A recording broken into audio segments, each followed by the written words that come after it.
might ask what I'm smiling about. I'm smiling because 2020 is finally over. This is Rick Levine with your January forecast, January 2021, and welcome to the new year. Um, you know, in astrology, we sometimes look at what's going on right now, and sometimes we look at what's going on for the day or for the week. In this case, we will be looking in just a few minutes at what's going on for the month of January. So we're looking at the month ahead. Often we look at the year ahead, and there'll be plenty of time for us to do that, but looking at 2021 as an entirety and looking at a year ahead is also possible. But it's rare that we look at a decade as a whole. And I just wanted to share with you two things before we jump into January of 2021. ISAR is the International Society for Astrological Research. It is a nonprofit organization, an astrology organization that has chapters active in 47 countries, from Argentina to, let's see, QRST, Turkey, Ukraine, United Kingdom, United States. I don't know if there's a Y or a Z yet. Last week, actually on December 27th, I did a special event for ISAR that I'm inviting you to pursue if you would like to. And it is basically a look at the decade ahead.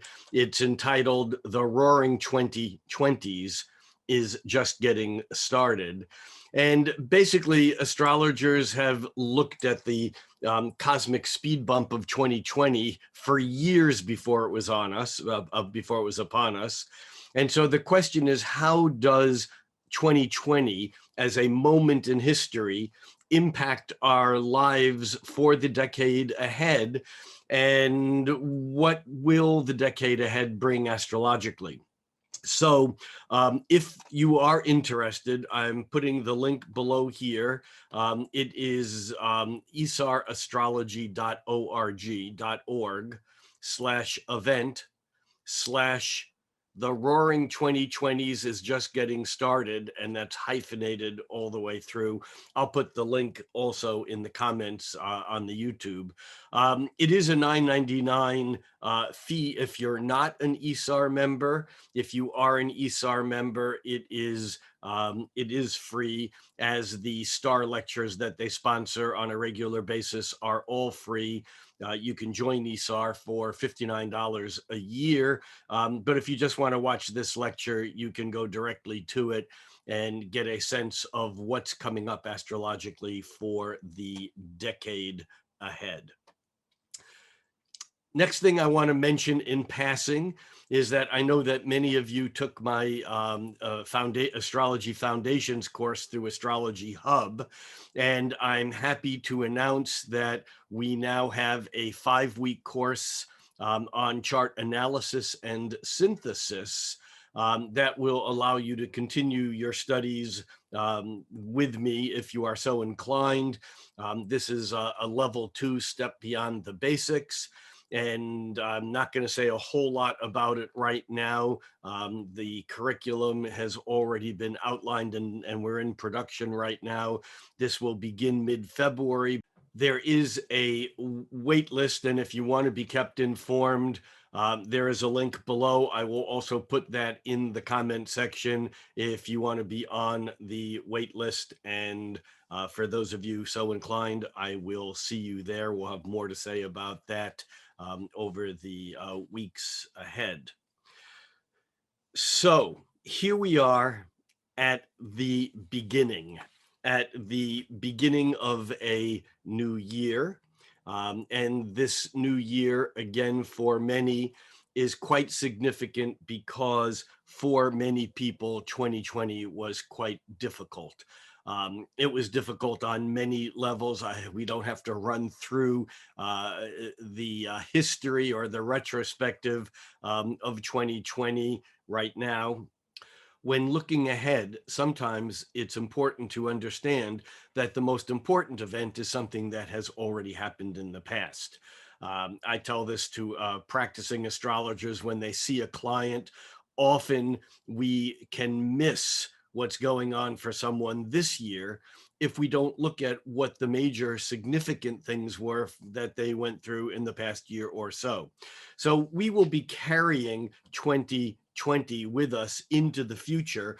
And yet, we have now moved through the Capricorn eye of the needle, and we are now into new territory for sure. The combination of the Saturn Pluto conjunction a year ago and the 3 Jupiter Pluto conjunctions through the year, culminating in the Jupiter-Saturn conjunction on the solstice on December 21st, has basically created a narrowing uh, where we've had a bit of a reality check. We've had, regardless of how it's impacted us individually, we've experienced a sense of reality that is different. It's leading us into a slightly different place than we were in the past. There are some significant dates in January coming up. My goal here today is to look at the two lunations, the new moon and the full moon, and to look at some of the major changes coming up in January. Some of them will actually just be setting the tone for what will continue through February. And I guess that would be the quote unquote elephant in the room.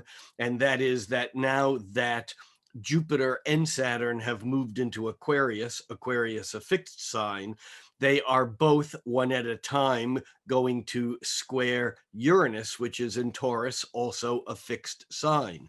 And it turns out that Jupiter squares Uranus on the 17th of January. And because Jupiter is moving faster than Saturn now, Jupiter will reach that 6.5, almost 7 degrees of Aquarius, where Jupiter will square Uranus at 6.5, 6.75 degrees actually of Taurus. Saturn will follow behind that, and Saturn will reach that same square to Uranus on February 17th. But here we want to just lay down a bit of foreshadowing, because it's important to understand that the Saturn square Uranus is really the underlying important theme of 2021. Just like saying the Capricorn alignments and stellium and cluster or council or whatever you want to call it was the underlying theme of 2020. But Saturn forms a square on February 17th with Uranus, and then it turns retrograde in May, and then it forms a second square with Uranus on June 14th. Then it turns direct in October and forms its third and final square with Uranus on December 23rd. Actually, in 2022, by the autumn of 2022, that Saturn-Uranus square is almost exact again. It's not, but it doesn't quite go away. It lingers. And so this becomes a bit of a theme that is foreshadowed in January, and we'll get in a moment to how that is foreshadowed.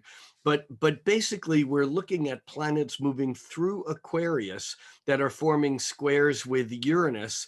And that Saturn Uranus, although it's not exact until next month for the first time, is really a conflict, because squares are conflictual. It is a stress between Saturn the old and Uranus the new. Oddly enough, though, Saturn is in Aquarius, the sign of the new, and Uranus is in Taurus, which is the sign of the status quo. It's holding on to the way things are. And so this conflict actually is with us throughout the year.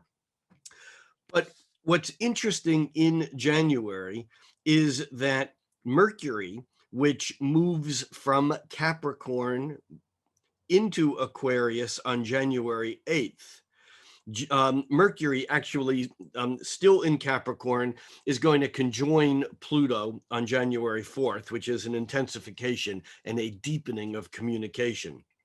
Then Mercury moves into Aquarius on January 8th, and it's another round of thinking more globally, thinking more collectively, thinking more conceptually, getting beyond looking at the past, looking into the future.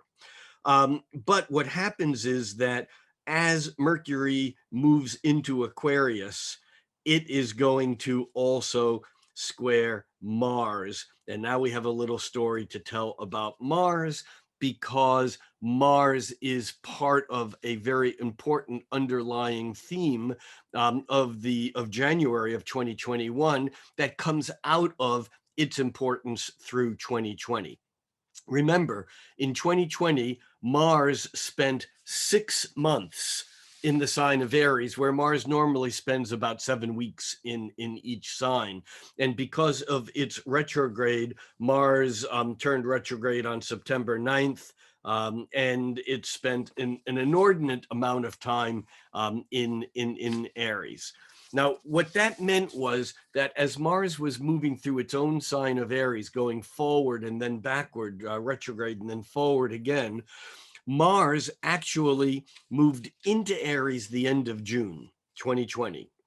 And then it squared Pluto, and then it squared Saturn, and actually, first it squared Jupiter, then it squared Pluto, and then it squared Saturn. This was all in August. This is the stress and the tension of what's new and what's and what we're not being able to move beyond.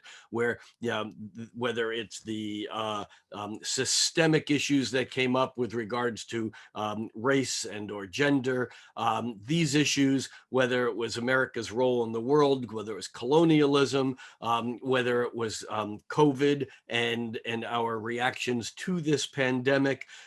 In August, all of this stuff came back into kind of a heightened state. And then as Mars turned retrograde through late September and on through October, Mars then squared Saturn, Pluto, and Jupiter again.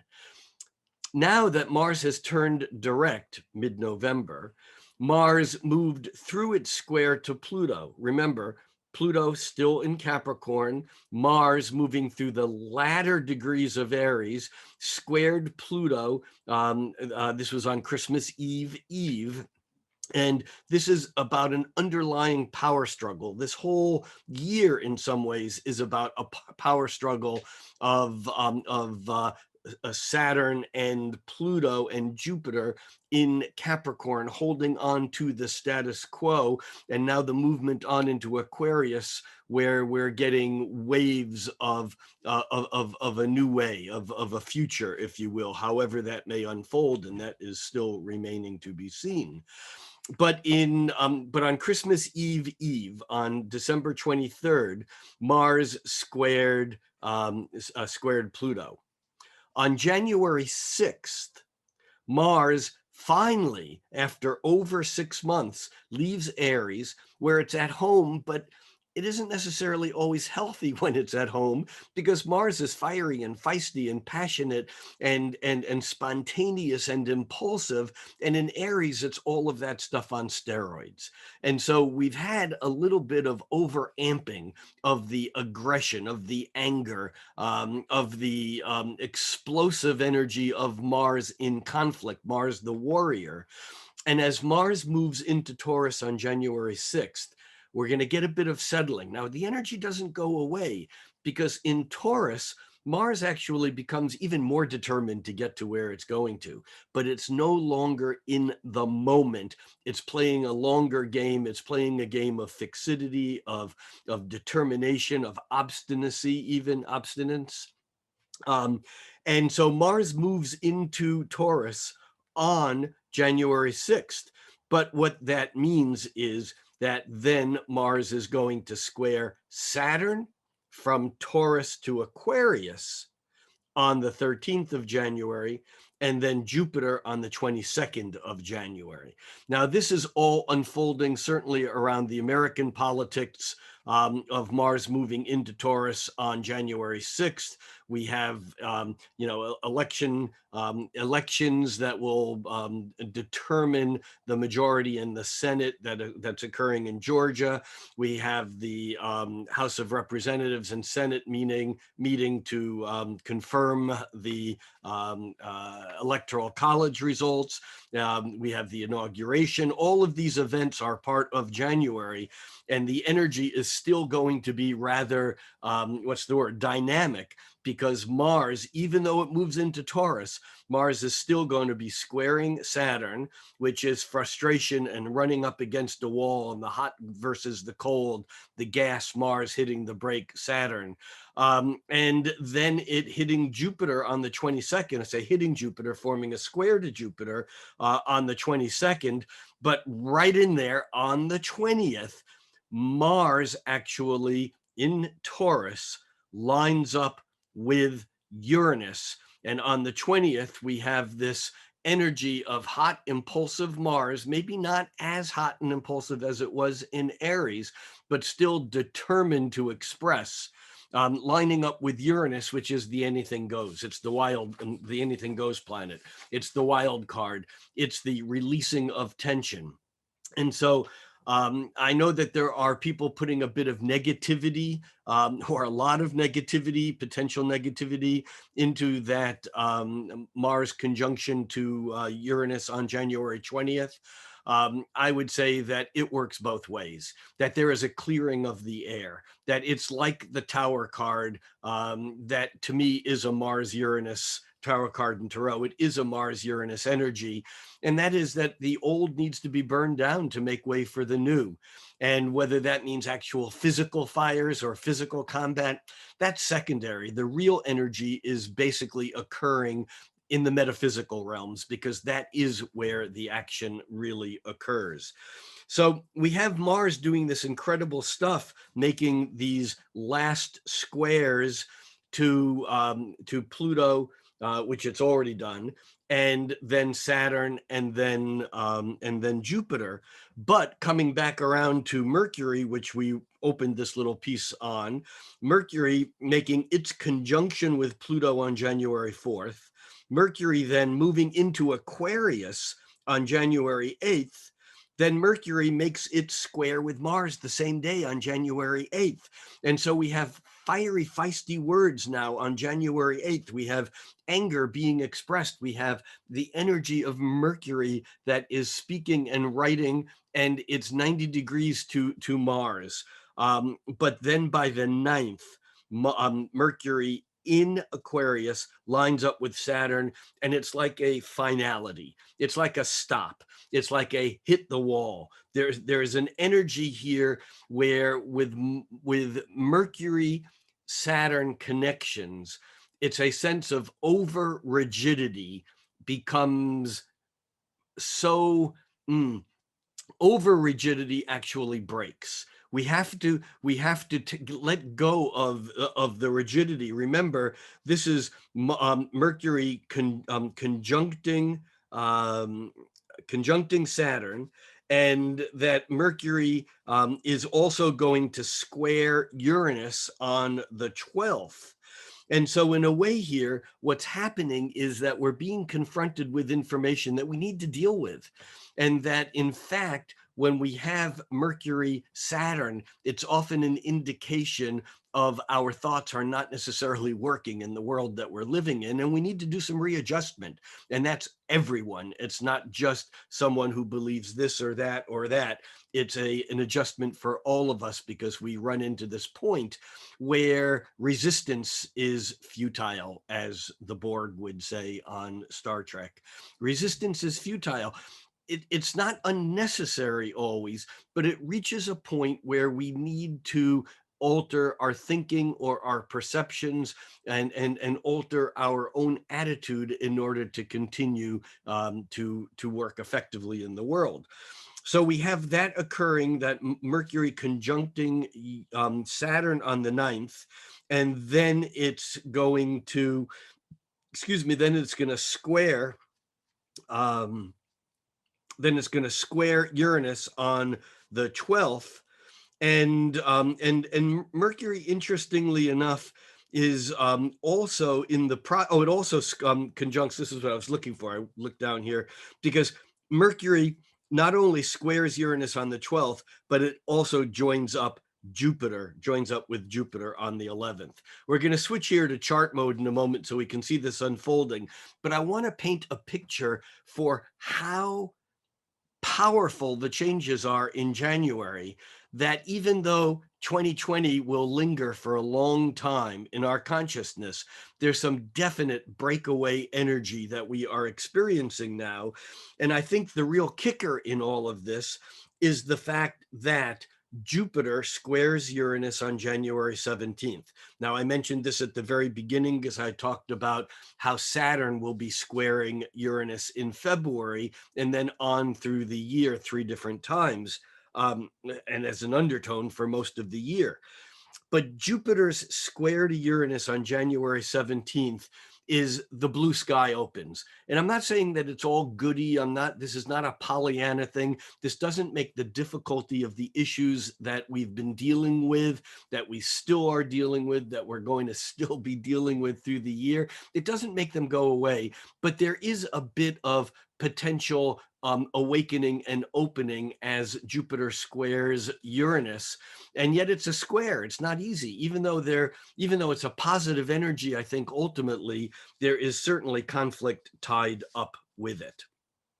So now let's back up, switch to a chart view. We'll pace ourselves through the month. We'll look at the new moon and full moon, and we'll review some of these things that I just mentioned, because what's happening in January is that there are key points where we continue to look at what's back behind us, what's in front, in the future, and kind of work this energy out. And it's a definite sweep away from the Capricorn energy. Now, having said that, I do want to also just mention that even though I and many other astrologers are talking about the transition into Aquarian energy, there are many astrologers or people talking about transition into the Age of Aquarius. I've lectured on this separately, the Age of Aquarius. If the Age of Pisces began around the birth of Jesus, the Age of Aquarius won't begin for about another 120 years or so. We are still cuspal, though. We're getting glimpses and we're getting ahas. But even though the Jupiter-Saturn conjunction occurred in Aquarius, and Jupiter and Saturn are now in Aquarius, even though other planets are moving into Aquarius, we still have Venus, which actually is lagging back in Capricorn, and Venus actually is still in Sagittarius until the 8th of January, when it moves into Capricorn. So we have Venus kind of as the cleanup energy here, and we'll get a little bit more into what Venus's role is throughout the month. My point here is that even though we're thinking future, we're thinking Aquarius, Pluto, the cleaner upper, the roto-rooter, the planet that is in charge of the deconstruction so that new construction can occur. Even though we're already thinking about building the new, Pluto is not done in Capricorn until 2025, 2026, around the time of the next presidential election in the United States. And so it's important to understand that even though we're looking ahead, we still have this weight of Pluto in Capricorn finishing up the work of the deconstruction of that which cannot move on into the future with us. We'll see how that unfolds, but that's very important to understand, that even though we're now looking forward through much of this month, at least until January 19th, when the sun moves into Aquarius, we basically still have the sun and Mercury and or Venus lingering back in Capricorn. Yeah, both of them. And Venus doesn't move out of Capricorn until February 1st. So we still have this energy holding us back. Let's shift to a view of the chart. Okay, so here we are looking at a chart for noon of January 1st.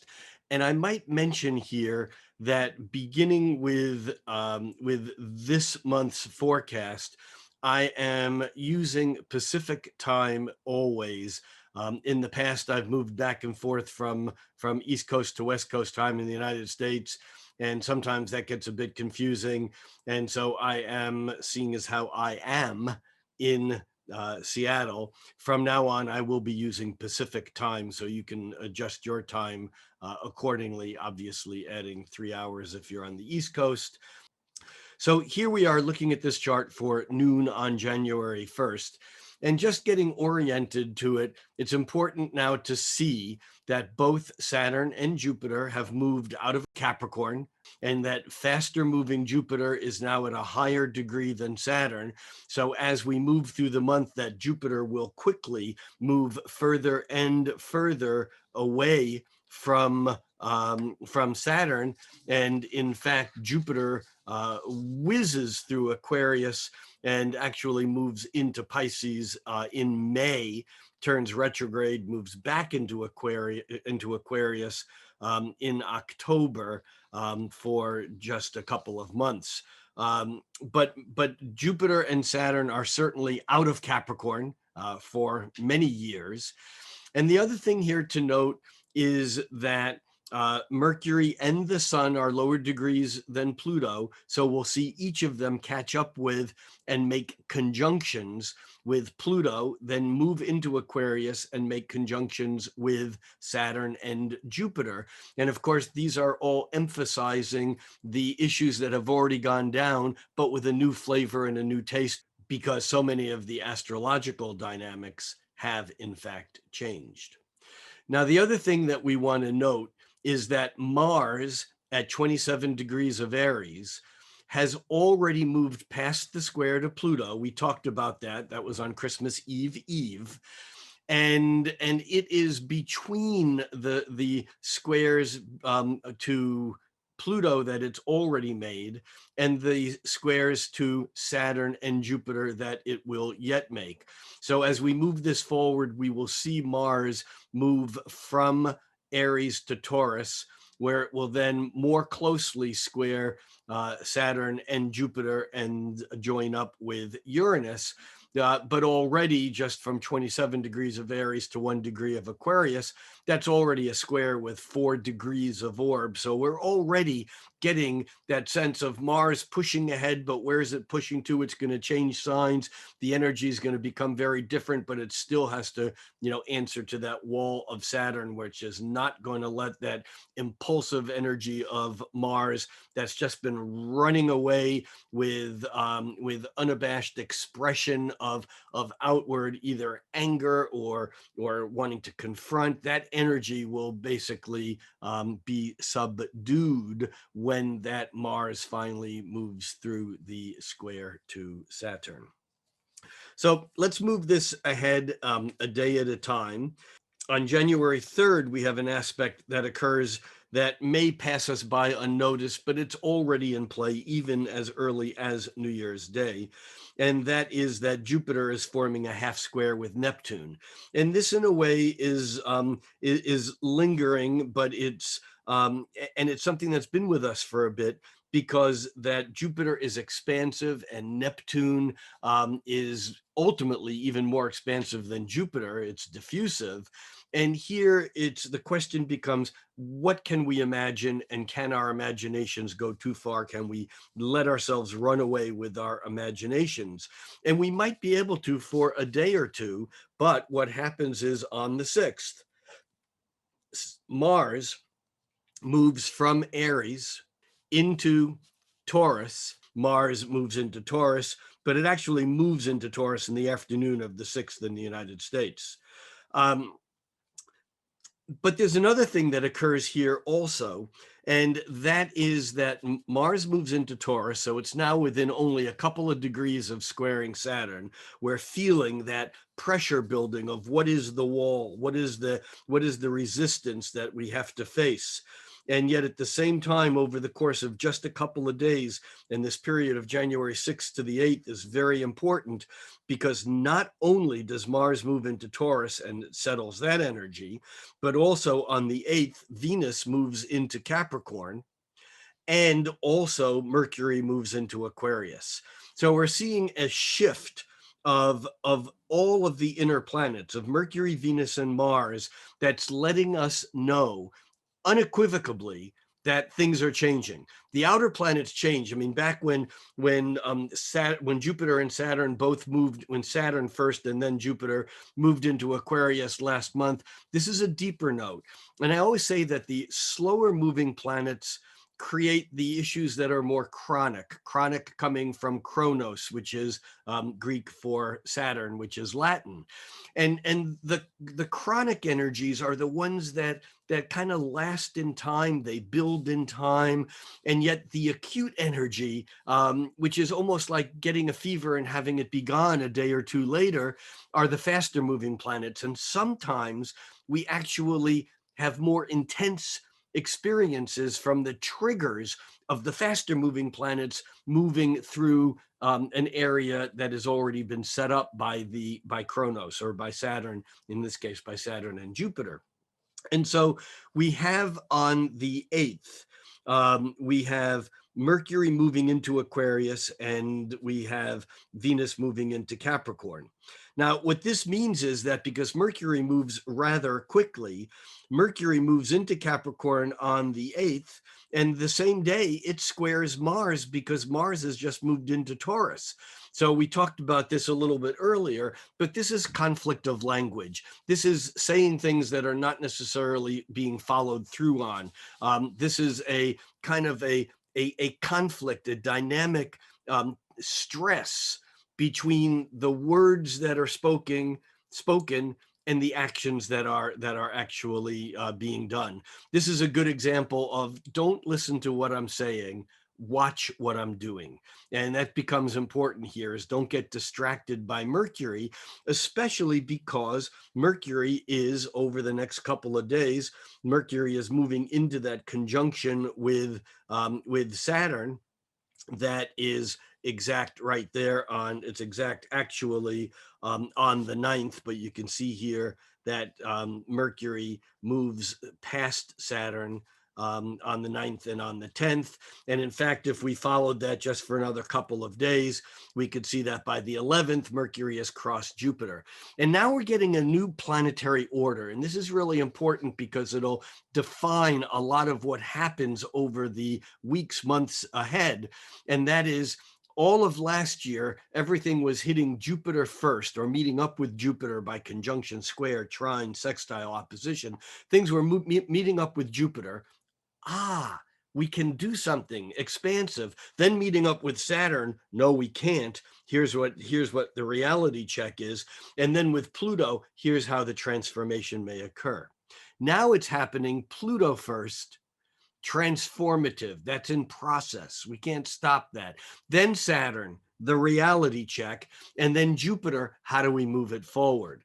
And so we're getting this first flavor of this new planetary order here as Mercury moves through these three points, first conjuncting Pluto, the end of last month, then moving into Aquarius and conjuncting Saturn and Jupiter on the 9th, 10th, and 11th.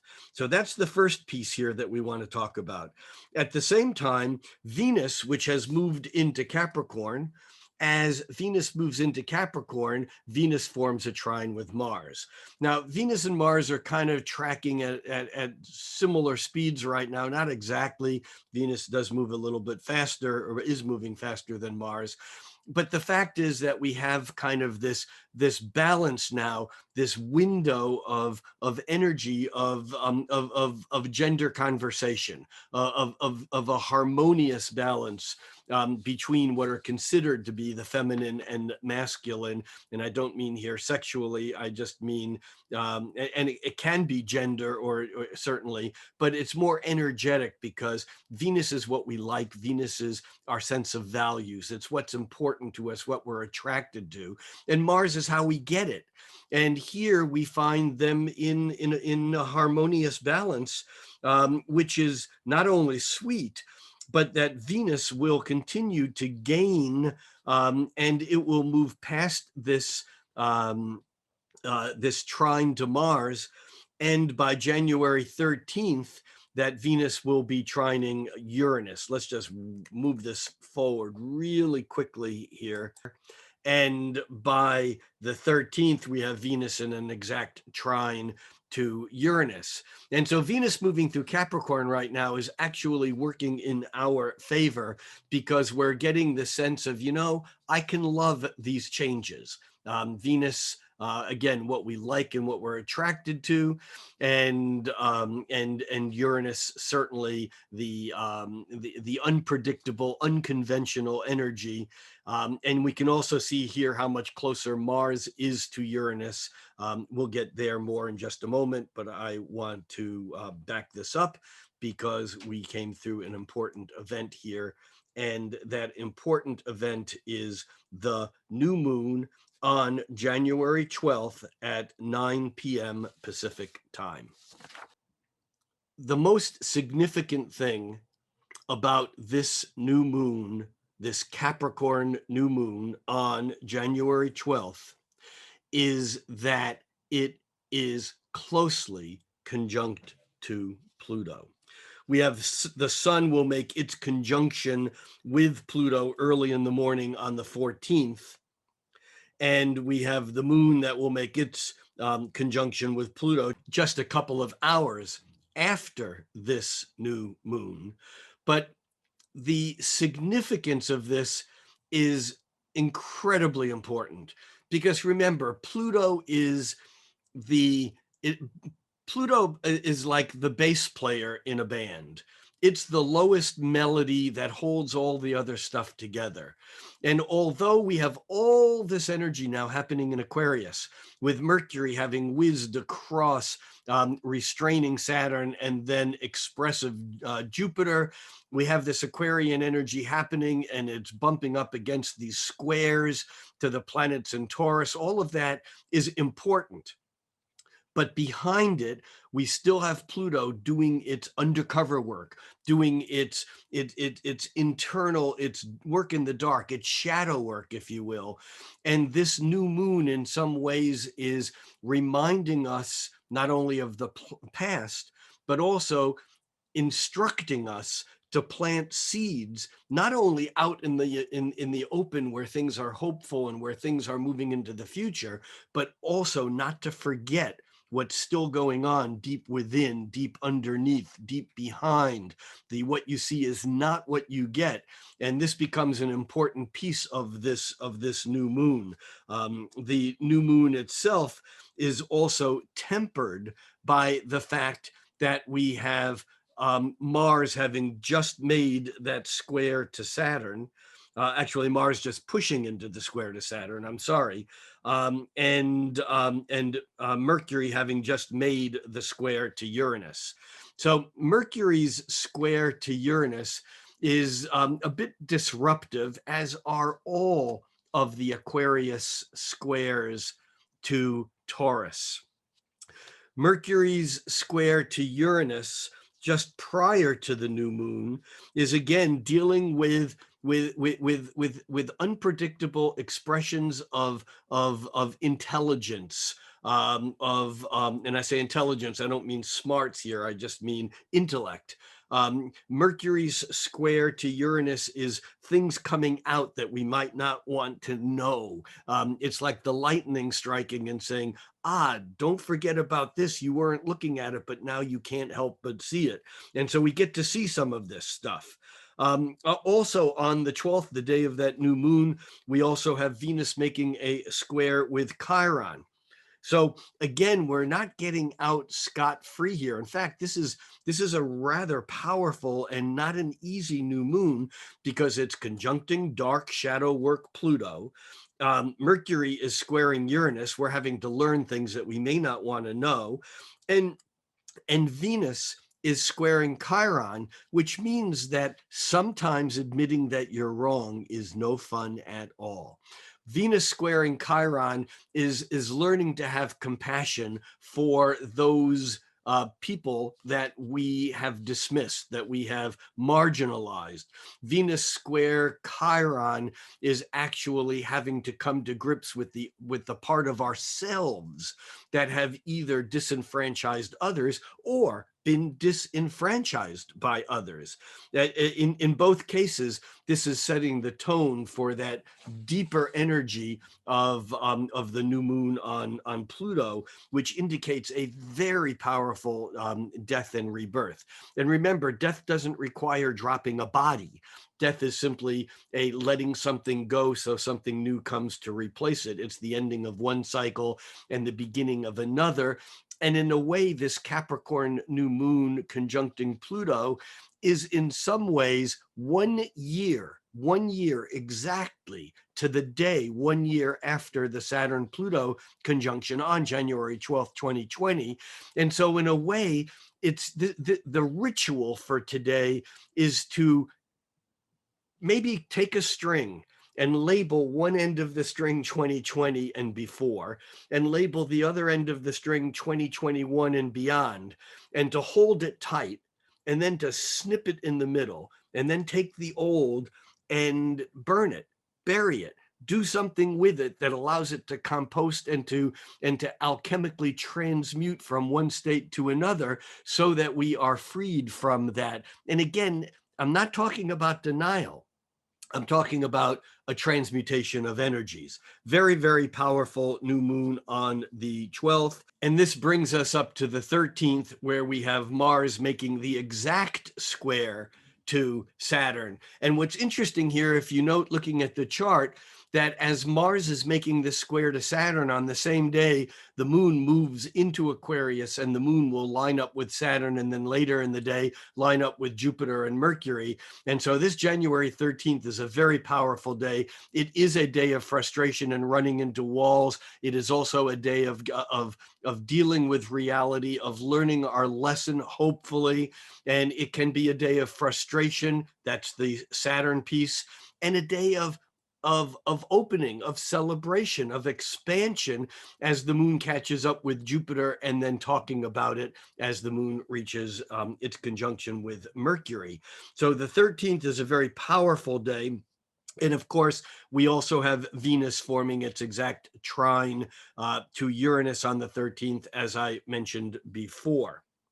Now, on the 14th, Uranus, which has been retrograde for about 5 months, Uranus had turned retrograde in August, and now Uranus is moving direct, or at least it's stationary direct, on the 14th. So interestingly enough, as Venus makes its trine to Uranus, and then as Mars makes its conjunction to Uranus in a week, Uranus is not moving very fast. It's stationary and then just beginning to creep along.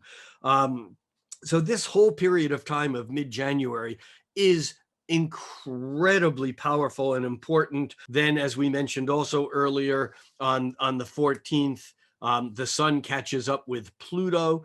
We have the sun-Pluto conjunction, which is still feeding off of that new moon energy. This is deep, dark stuff that is coming to light.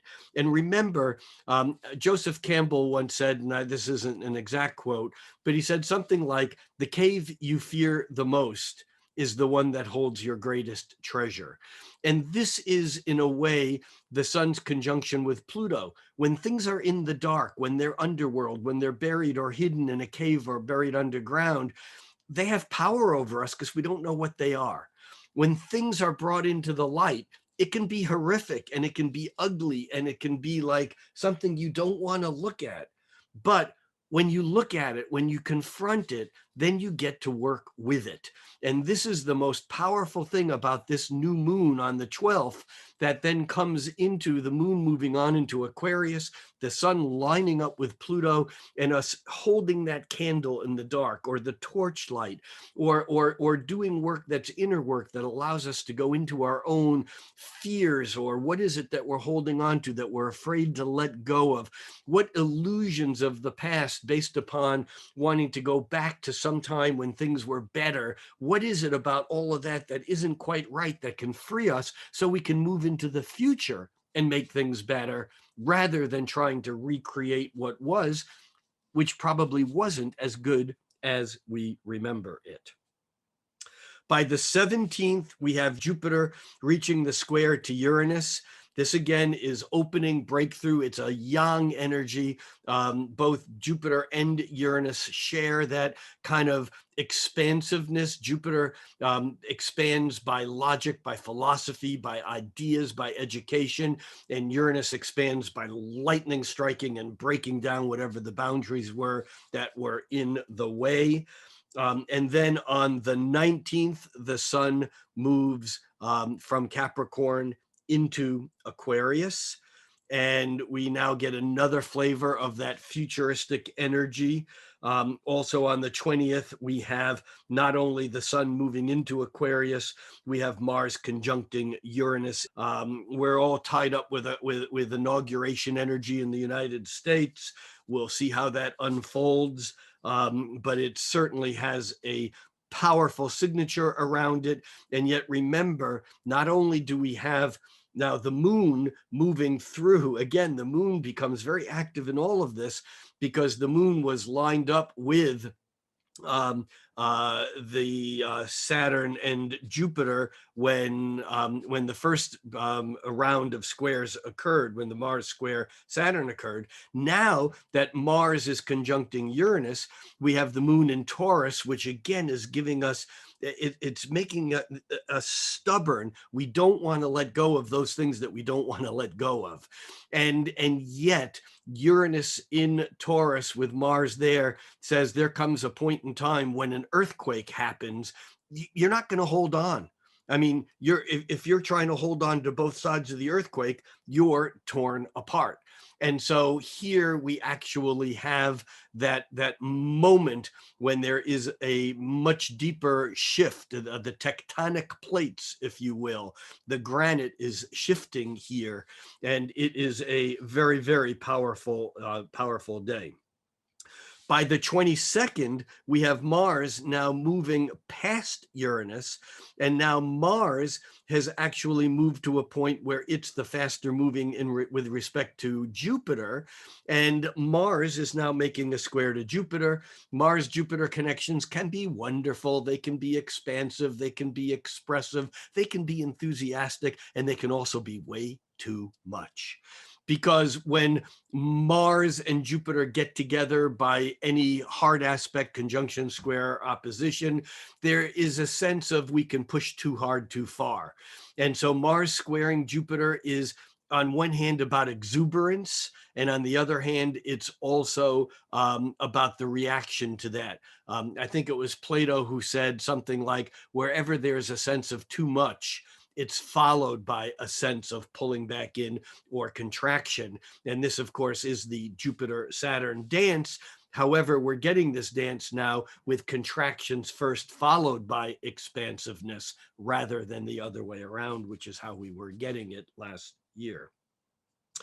As we move on, the sun in Aquarius also, beginning on January 20th, when the sun moves into Aquarius, it's immediately within range of its annual conjunction with Saturn, and in this case with Jupiter also.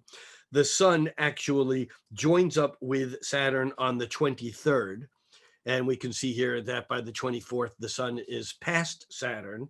And if we followed that just another couple of days, we see that the sun actually will move past Jupiter right there on the 28th, 29th. And that brings us up to the full moon, which is on the 28th. We're going to come back to that in just a moment, but we don't want to miss the fact that we've had Mercury squaring Uranus. We had Mercury square Uranus on January 12th. Then we had Jupiter squaring Uranus on January 17th.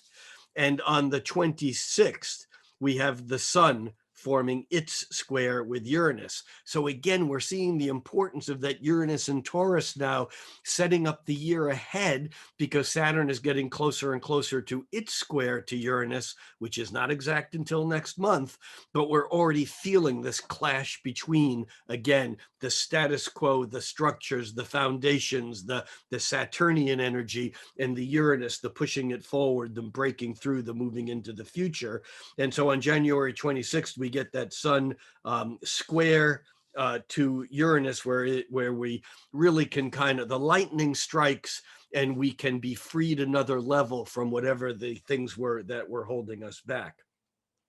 And then we come up to the 28th. And on the 28th at 11:16 a.m., we have the full moon. If the new moon is the seed, the full moon is the culmination or the fruition.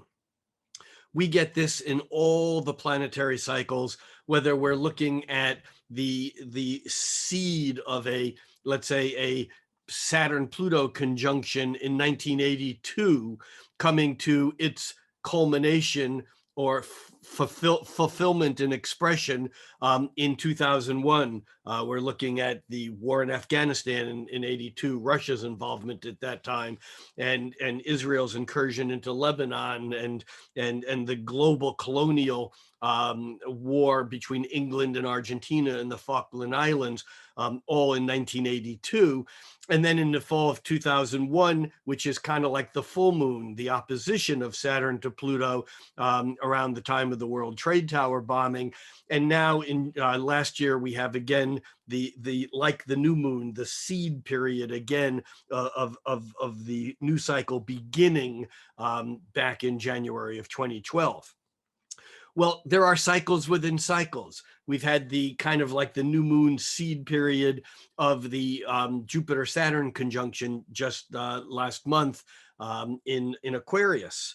But now we're looking at the new moon that was back on January 12th, that was conjuncting Pluto. That was still the old being deconstructed, a revisiting to the underbelly, to the hidden, to the shadow.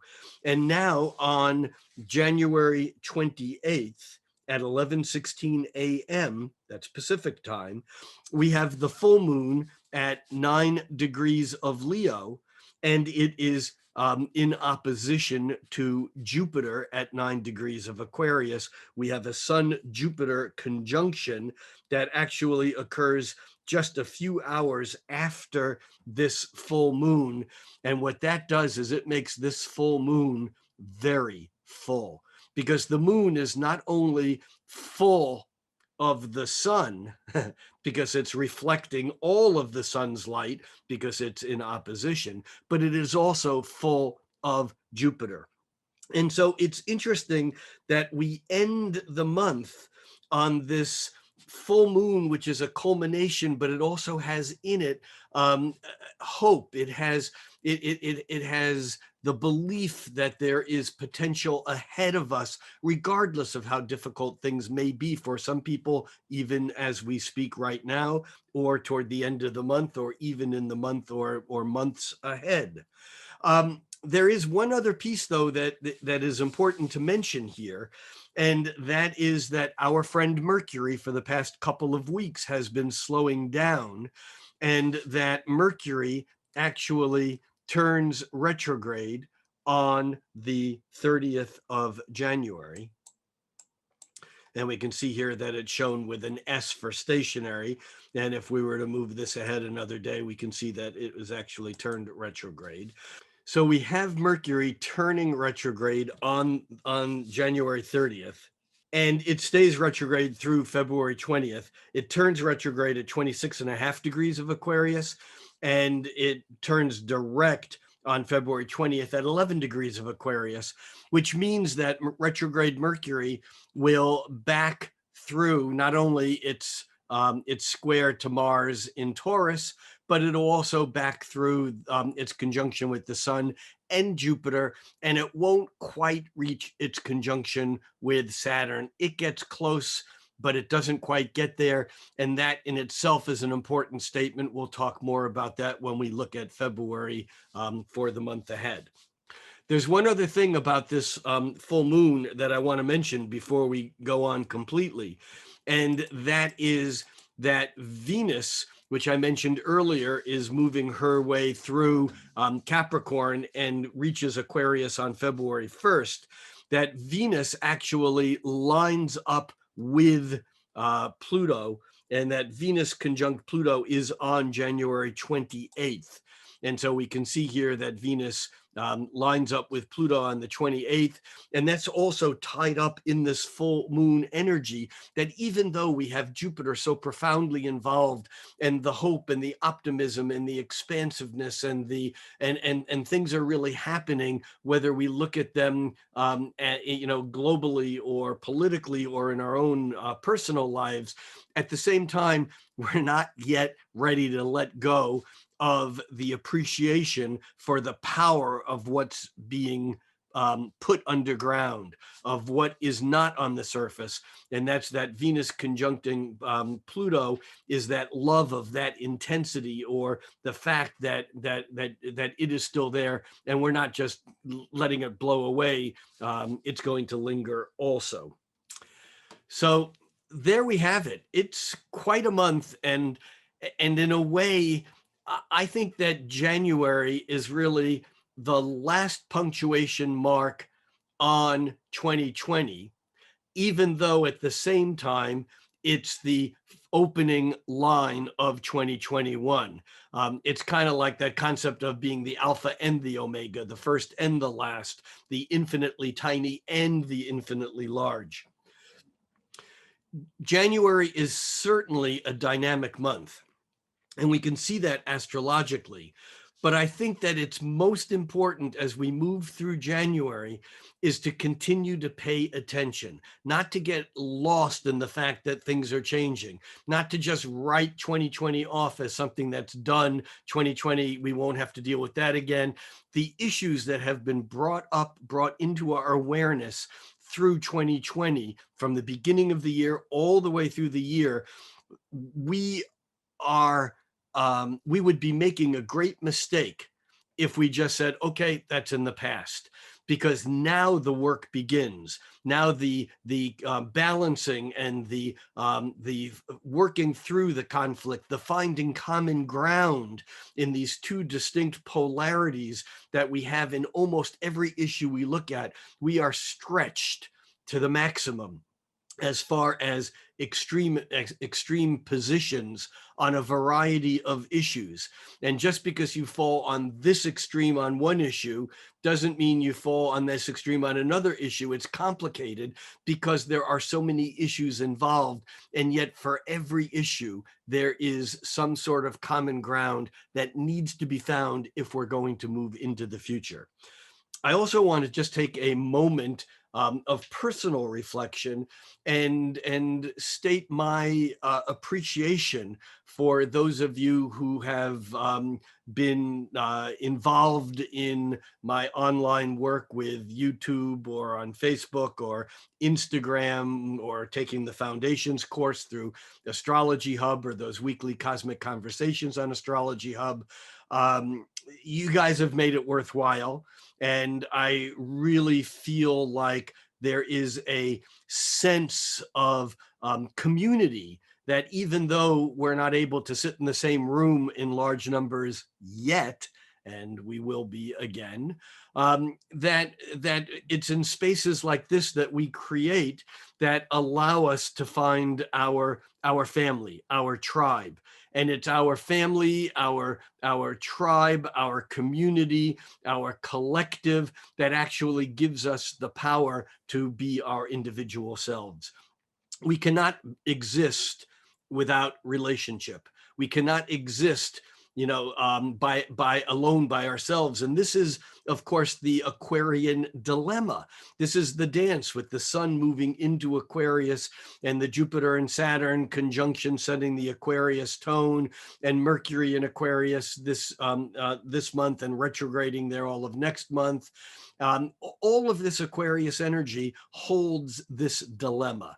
And the dilemma is this: Aquarius is the most individualistic and unique energy in the zodiac. Aquarius is different. It's other than normal. If you want to be something that no one has ever seen or done before, be an Aquarian, because Aquarius is the sign that has earned the right to say, I'm weird. Aquarius is weird. It's other than normal. It's unusual. However, Aquarius is also the sign of the network. Aquarius is the sign of the community. It's the sign of the global connectivity that we all feel with those who share a common experience. And so here's the dilemma. A lemma in a Greek proof is a statement that pulls you into the next statement so that each lemma brings you closer and closer to a goal. A dilemma is a statement that pulls you in two different directions. And the dilemma of Aquarius is the paradox. It's the quantum paradox of Aquarius. It's the paradox of fate and free will. Somehow they're tied into one. It's the paradox of the individual and the collective. We cannot exist without the collective. We as humans are part of a fabric. We have parents, we have family, we have children.